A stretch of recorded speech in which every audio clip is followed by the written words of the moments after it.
Hello. Hello. हाँ। हम मुख्यमंत्री सचिवालय से अजय कुमार बोल रहे हैं। कहाँ से? मुख्यमंत्री सचिवालय पटना से अजय कुमार बोल रहे हैं। जी बोलिए।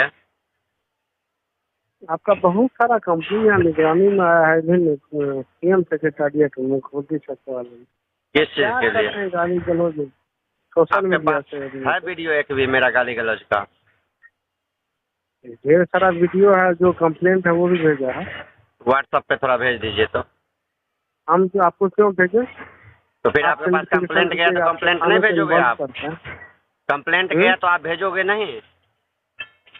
हम आपके थाने के इन्वॉल्व करते हैं। आपको कंप्लेंट से आप बात कीजिए ना, कि कंप्लेंट जो भेजा है हम कौन कंप्लेंट? क्या नाम है सर जो कंप्लेंट भेजा है? ढेर सारा कंप्लेंट है हमारे पास, नाम का कमी नहीं है, ढेर सारा कंप्लेंट है। कहिए, एक भी नाम आपको मालूम होगा, अभी आपके सामने में होगा तो। मेरे पास ईमेल है, सारा कुछ है, समझे ना? तो भेज आप दीजिए ना सर, देखिएगा आप भाई, इतना अगला ही कुछ ऐसा सुनिए ना, करिए अगला सर। प्रोसीजर आप देखिएगा। हम यहाँ सेक्शन भेजवा देते हैं आपके थाने को, समझे? आप एकदम उसके बाद देख लीजिएगा। ठीक ठीक है, ओके सर।